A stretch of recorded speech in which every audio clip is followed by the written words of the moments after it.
Sun travels வடமாகாணத்தில் சட்டபூர்வமான அனுமதியுடன் இயங்குகின்ற visa consultants and ticket agent. உங்கள் பெறுமதியான கடவுச்சீட்டுகள், ஆவணங்கள் போன்றவற்றுக்கு பாதுகாப்பான அனுமதி பெற்ற நிறுவனம் சன் டிராவல்ஸ்.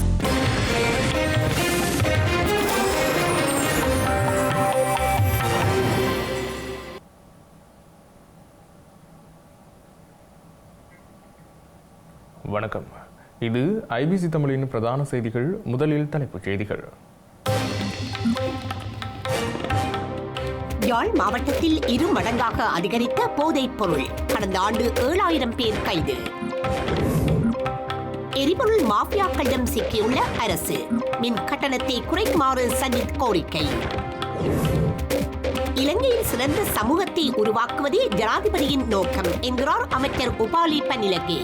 முன்னுரிமை கொடுப்பதாகவும் தெரிவிப்பு. மட்டக்களப்பில் இளைஞர்கள் மீது தாக்குதல் நடத்திய காவல்துறை. இரவில் நடந்த கொடூரம். தமிழகத்தில் சூடு பிடிக்கும் அரசியல் பொங்கல். சென்னையில் மாநாடு நடத்தவுள்ள மோடி.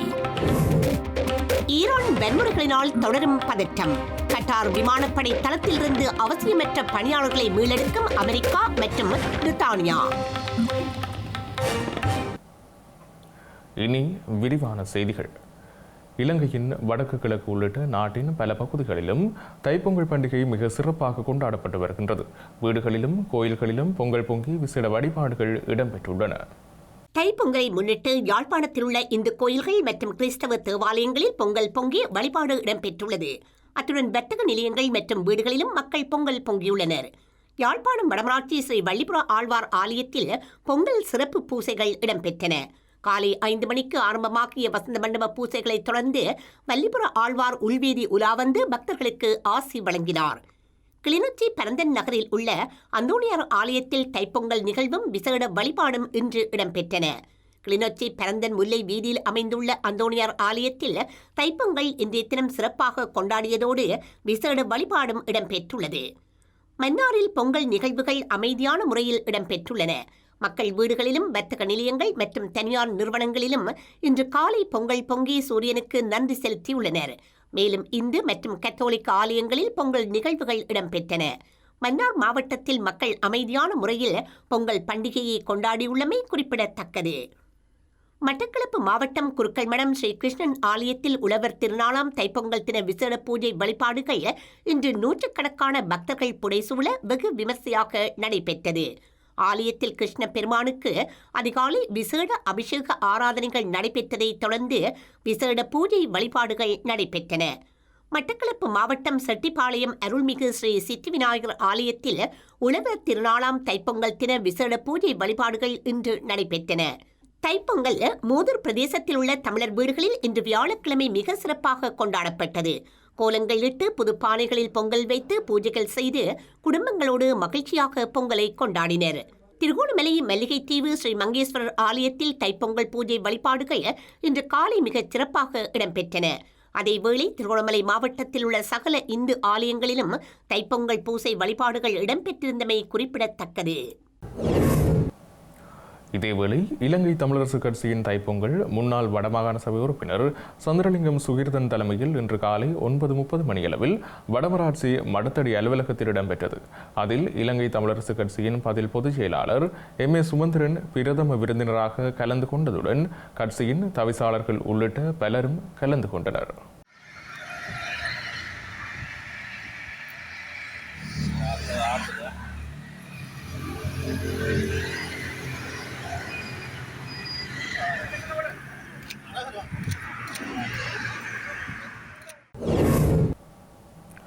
யாழ் மாவட்டத்தில் உயிர்கொல்லி போதைப் பொருட்களின் பாவனை 2 மடங்காக அதிகரித்துள்ளதாக தகவல் வெளியாகியுள்ளது. யாழ்ப்பாண காவல்துறை தலைமை நிலையம் மற்றும் காங்கேசன்துறை காவல் நிலையங்களை உள்ளடக்கிய பகுதிகளில் கடந்த டிசம்பர் மாதம் 2025 வரையான காலப்பகுதிகளில் சுமார் 7000 பேர் போதைப்பொருள் குற்றச்சாட்டின் கீழ் கைது செய்யப்பட்டுள்ள நிலையில் 2024 ஆண்டுடன் ஒப்பிடுகையில் 2 மடங்காக அதிகரித்துள்ளது. நேற்று புதன்கிழமை யாழ் மாவட்ட செயலகத்தில் பொதுமக்கள் பாதுகாப்பு அமைச்சர் ஆனந்த விஜயபால தலைமையில் இடம்பெற்ற போதைப்பொருள் ஒழிப்பு பிரதேச மட்ட குழுக்களை ஆரம்பிக்கும் நிகழ்விலே குறித்த தகவல் வெளியிடப்பட்டது. இதன்படி 2 பிரதான காவல் நிலையங்களையும் உள்ளடக்கிய தகவலின் பிரகாரம் 2025 ஆண்டு 7040 பேர் போதைப் பொருட்களான ஹெரோயின், ஐஸ், கஞ்சா மற்றும் குஸ் போதைப் பொருட்களுடன் தொடர்புபட்ட நபர்களாக காணப்படுவதாக சுட்டிக்காட்டப்பட்டுள்ளது. யாழ் காவல்துறை தலைமை நிலைய பகுதிகளில் கடந்த 2023 ஆண்டு 2591 பேரும், 2024 ஆண்டு 2450 பேரும், 2025 ஆண்டு 4380 பேரும் கைது செய்யப்பட்டுள்ளனர். காங்கேசன்துறை தலைமை காவல் நிலையத்தை உள்ளடக்கிய பகுதிகளில் 2023 ஆண்டு 1180 பேரும், 2024 ஆண்டு 1614 பேரும், 2025 இறுதி வரை 2654 பேரும் கைது செய்யப்பட்டுள்ளனர். யாழ் மாவட்டத்தில் கடந்த 3 வருடங்களில் 14,786 பேர் போதைப்பொருள் குற்றச்சாட்டில் கைது செய்யப்பட்ட நிலையில் அவர்கள் நீதிமன்ற நடவடிக்கைகளுக்கு உட்படுத்தப்பட்டதுடன் சுமார் 2000க்கும் மேற்பட்டோர் புனர்வாழ்வுக்கு அனுப்பி வைக்கப்பட்டமை குறிப்பிடத்தக்கது. ஸ்ரீலங்கா ஜனாதிபதி அனுரகுமார் திசாநாயக்க தலைமையிலான அரசாங்கம் தேர்தல்களின் போது வழங்கிய வாக்குறுதிகளை மறந்து மின்சார கட்டணத்தை அதிகரிக்க மேற்கொண்ட தீர்மானத்தை பொது பயன்பாடுகள் ஆணைக்குழு நிராகரித்தமையை வரவேற்பதாக எதிர்க்கட்சித் தலைவர் சஜித் பிரேமதாஸ் தெரிவித்துள்ளார். மின்சார கட்டணத்தை அதிகரிக்க பொது பயன்பாடுகள் ஆணைக்குழு மறுத்த நிலையில் அவர் இதனை கூறியுள்ளார். மின்சார கட்டணங்களை 33% குறைப்போம் என தொடர்ச்சியாக அரசாங்கம் பிரஸ்தாபித்து வந்த போதிலும் ஆட்சிக்கு வந்த பிற்பாடு மின்சார கட்டணங்களை 11.57% அதிகரிப்பதற்கான தீர்மானத்தை முன்வைத்திருந்தது. அரசாங்கத்தின் இந்த தீர்மானத்தை இன்று நிராகரித்தமைக்கு இலங்கை பொது பயன்பாட்டு ஆணைக்குழுவுக்கு நாங்கள் நன்றி கூறுகிறோம். மின்சார கட்டணத்தை 33% குறைக்க அரசாங்கம் வாக்குறுதி அளித்தது. இது சமூக ஒப்பந்தமாக அமைந்து காணப்படுவதனால் இதனை நடைமுறைப்படுத்த வேண்டும். தற்போதைய அரசாங்கம் வாக்காளர்களுடன் செய்து கொண்ட சமூக ஒப்பந்தத்தை நடைமுறைக்கு கொண்டு வர வேண்டும். தற்போதைய அரசாங்கம் தவறான மின்சார கொள்கையை முன்னெடுத்து வருகிறது. நிலக்கரி, எரிபொருள் மற்றும் அனல் மின் நிலைய மாபியாவை வலுப்படுத்த நடவடிக்கை எடுத்து வருகிறது.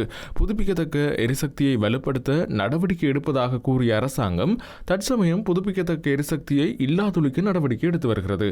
அதே நேரத்தில் 70 லட்சத்துக்கும் அதிகமான மின்சார நுகர்வோருக்கு மின்சார கட்டணங்களை அதிகரித்துவிட்டு அடிக்கு மேல் அடிக்கை மேற்கொண்டு வருகின்றது.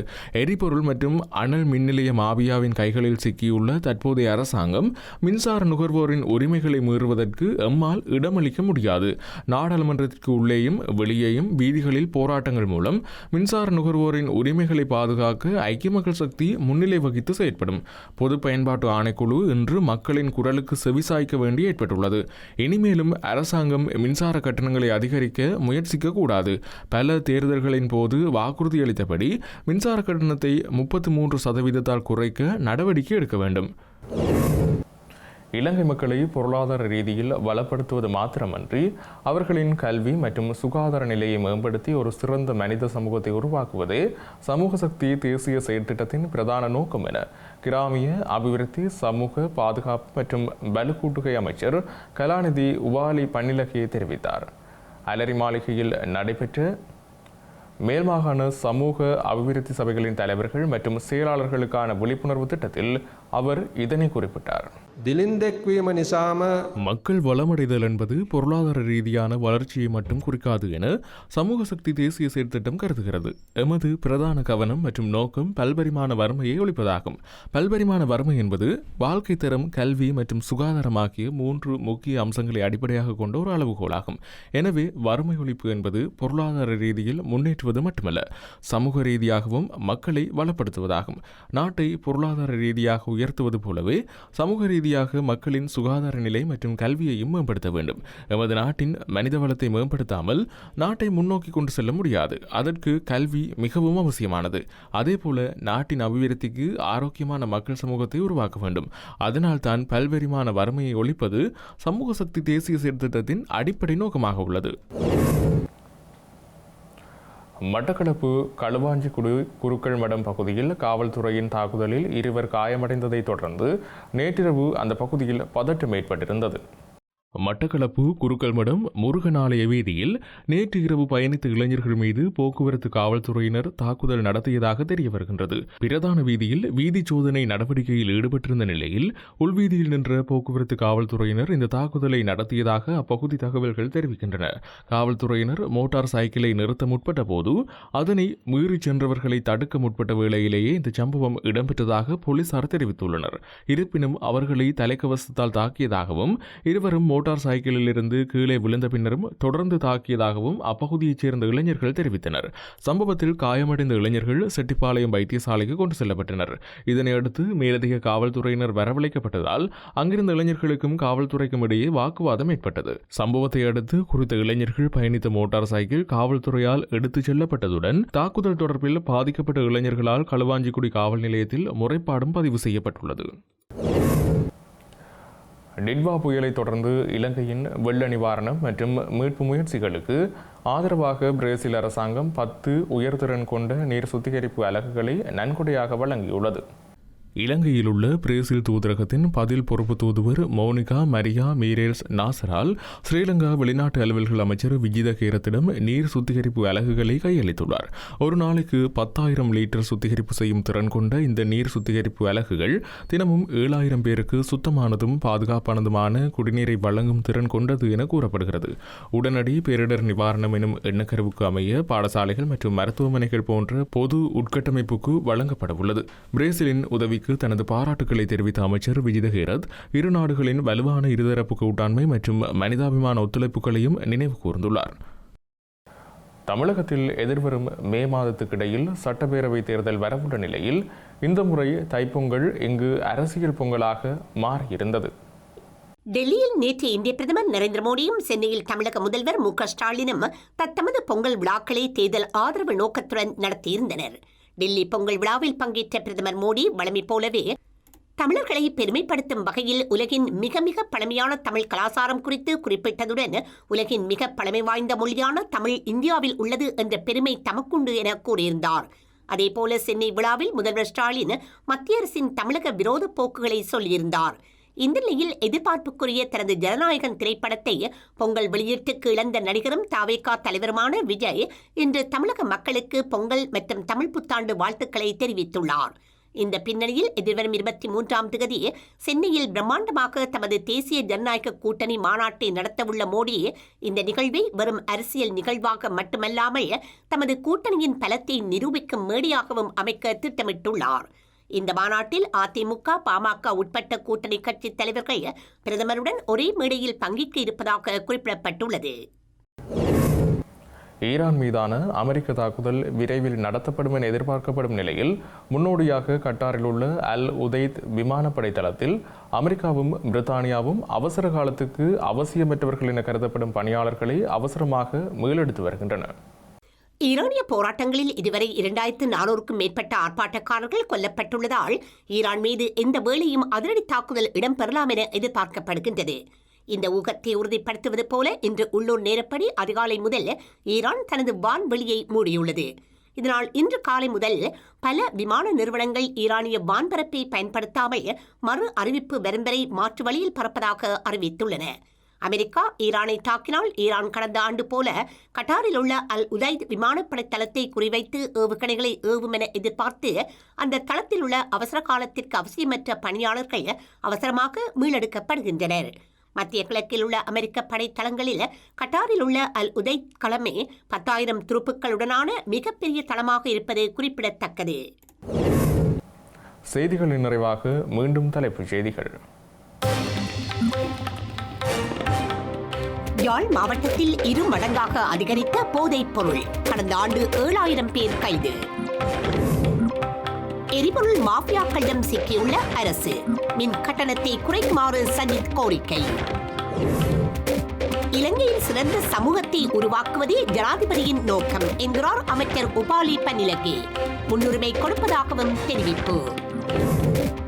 மட்டக்களப்பில் இளைஞர்கள் மீது தாக்குதல் நடத்திய காவல்துறை. இரவில் நடந்த கொடூரம். தமிழகத்தில் சூடு பிடிக்கும் அரசியல் பொங்கல். சென்னையில் மாநாடு நடத்தவுள்ள மோடி. ஈரான் வன்முறைகளினால் தொடரும் பதற்றம். கட்டார் விமானப்படை தளத்திலிருந்து அவசியமற்ற பணியாளர்களை மீளெடுக்கும் அமெரிக்கா மற்றும் பிரித்தானியா. இத்துடன் ஐபிசி தமிழின் பிரதான செய்திகள் நிறைவு பெற்றன. உடனுக்குடன் செய்திகளை அறிந்து கொள்ள ibctamil.com என்ற எமது இணையதளத்தை பார்வையிடுங்கள். வணக்கம்.